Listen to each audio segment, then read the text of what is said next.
প্রায় 400 বছরের পুরনো ঢাকা শহরের প্রতিটি অলিগলি, রাস্তা ও মহল্লার নামের পেছনে লুকিয়ে আছে একটি ইতিহাস। সময়ের পরিবর্তন, ভাষার বিবর্তন, মানুষের মুখের উচ্চারণ কিংবা বিভিন্ন ঐতিহাসিক ঘটনার কারণে রাজধানীর অনেক এলাকার নাম বদলে গেছে। তবে সেই পরিবর্তিত নামগুলো আজও বহন করে চলেছে অতীতের নানা স্মৃতি। Premium commercial space is now for rent. Featuring ample parking and excellent accessibility, this 4,200 square foot space is ready. Elevate your business and call us today. ঢাকার অন্যতম বনেদি এলাকা গ্যান্ডারিয়ার নামের উৎপত্তিও এমন একটি ইতিহাসের অংশ। ব্রিটিশ আমলে পরিকল্পিত এই অভিজাত এলাকার নাম ছিল গ্র্যান্ড এরিয়া, কিন্তু স্থানীয় মানুষের মুখে ইংরেজি উচ্চারণ বদলে যেতে যেতে গ্র্যান্ড এরিয়া একসময় গ্যান্ডারিয়া নামে পরিচিতি হয়ে যায়। একইভাবে রাজধানীর পরিচিত এলাকার স্কাটন নামটিরও জন্ম উচ্চারণের পরিবর্তনের মধ্য দিয়ে। ব্রিটিশ আমলে স্কটল্যান্ড থেকে আসা ব্যবসায়ী ও ধর্ম প্রচারকদের বসতি থাকায় এলাকাটি স্কটল্যান্ড বা স্কটিশ নামে পরিচিত ছিল। স্থানীয়দের উচ্চারণে ধীরে ধীরে সেটি রূপ নেয় আজকের স্কাটন নামে। রাজধানীর ব্যস্ততম এলাকা ফার্মগেট, এর নামও এসেছে ব্রিটিশ আমলের একটি কৃষি গবেষণা খামার থেকে। সে সময় সেখানে একটি বড় কৃষি ফার্ম ছিল। সেই ফার্মের প্রবেশ পথ বা গেট থেকেই ধীরে ধীরে এলাকার নাম হয়ে যায় ফার্মগেট। অন্যদিকে সচিবালয়ের পাশের তোপখানা রোড বহন করছে মোগল আমলের সামরিক ইতিহাস। সে সময় এই এলাকায় কামান বা তোপ ও বারুদ সংরক্ষণ করা হতো। বহু শতাব্দী পেরিয়ে গেলেও সেই স্মৃতি ধরে রেখেছে তোপখানা নামটি। ঢাকার কয়েকটি এলাকার নাম এসেছে ব্রিটিশ কর্মকর্তাদের নাম থেকে। 1884 সালে ঢাকার তৎকালীন ম্যাজিস্ট্রেট মিস্টার উইরির নাম অনুসারে যে এলাকার নাম রাখা হয়েছিল উইরি, সময়ের সঙ্গে সেটি রূপ নেয় ওয়ারিতে। একইভাবে মিস্টার বুথের নাম থেকে এসেছে ভূতের গলি, আর মিস্টার ককরেলের নাম বিকৃত হয়েছে কাকরাইল। ইন্দিরা রোড নিয়ে দীর্ঘদিন ধরেই একটি ভুল ধারণা প্রচলিত রয়েছে। অনেকেই মনে করেন ভারতের সাবেক প্রধানমন্ত্রী ইন্দিরা গান্ধীর নামে এ সড়কের নামকরণ করা হয়েছে, কিন্তু প্রকৃত ইতিহাস ভিন্ন।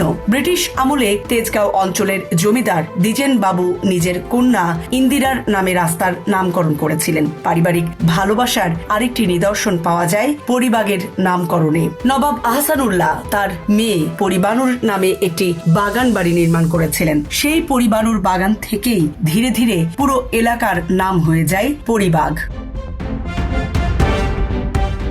আজকের হাতির ঝিল বা হাতিরপুল নামেও আর হাতির অস্তিত্ব নেই, তবে রয়েছে ইতিহাস। নবাব আমলে রাজকীয় হাতিদের গোসল ও পানি খাওয়ানোর জন্য যে জলাভূমি ব্যবহার করা হতো সেটি পরে হাতির ঝিল নামে পরিচিত হয়। আর হাতিদের চলাচলের সুবিধার্থে যে সেতু নির্মাণ করা হয়েছিল সেখান থেকেই এসেছে হাতিরপুল নাম। রাজধানীর অন্যতম বৃহৎ পাইকারি বাজার কারওয়ান বাজার, এর ইতিহাসও মোগল আমলের। সে সময় দূর দূরান্ত থেকে আসা বণিকদের কাফেলা বা কারওয়ান এখানে যাত্রা বিরতি করত। পরে সেই কাফেলাকে কেন্দ্র করে গড়ে ওঠে একটি বাজার, যা পরিচিতি পায় কারওয়ান বাজার নামে। যদিও অনেকেই এটিকে কাউরান বাজার বলেও উচ্চারণ করেন। অন্যদিকে এক সময়কার ভোলা গ্রাম আজ সবার কাছে পরিচিত রাজধানীর অভিজাত এলাকা গুলশান হিসাবে।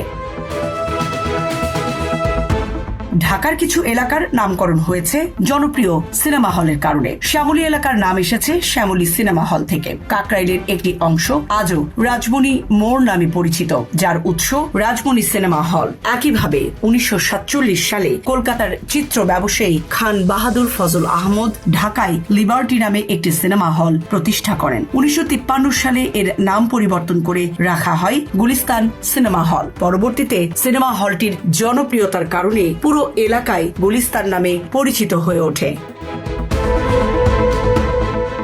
স্বাধীনতার পর ঢাকার অনেক সড়কের নাম পরিবর্তন করে মুক্তিযুদ্ধের বীর, ভাষা শহীদ ও দেশের বিশিষ্ট ব্যক্তিদের নামে নামকরণ করা হয়। উদাহরণ হিসাবে গ্রিন রোড এর নাম পরিবর্তন করে বাংলাদেশের প্রথম সেনা প্রধান বীর উত্তম মেজর জেনারেল অবসরপ্রাপ্ত KM শফিউল্লাহর নামে রাখা হয়েছে। একইভাবে গ্রিন রোডের একটি অংশের বর্তমান নাম শহীদ বুদ্ধিজীবী মুনীর চৌধুরী সড়ক। এছাড়া ট্যাকটিক্যাল বোর্ড থেকে ধানমন্ডিগামী প্রধান প্রধান সড়কের একটি অংশের নাম পরিবর্তন করে রাখা হয়েছে শহীদ জননী জাহানারা ইমাম সরণি। জীবন অবাক না করলে কে করবে? 28% মিল্ক ফ্যাটের অবাক করার সাথে ফ্রেশ মিল্ক পাউডার। জীবন অবাক করুক প্রতিদিন। নগর পরিকল্পনাবিদদের মতে একটি শহরের রাস্তার নাম শুধু পরিচয়ের মাধ্যমে নয়, এটি সেই শহরের ইতিহাস, সংস্কৃতি ও ঐতিহ্যেরও গুরুত্বপূর্ণ দলিল। তাই রাস্তার নামকরণের পাশাপাশি সেগুলো স্পষ্টভাবে সাইনবোর্ড ও তথ্য ফলকে তুলে ধরা প্রয়োজন, যাতে ইতিহাস সংরক্ষণের পাশাপাশি সাধারণ মানুষের যাতায়াতেও কোনো বিভ্রান্তি না হয়। সামরিনা প্রীতি, ঢাকা এক্সপ্রেস।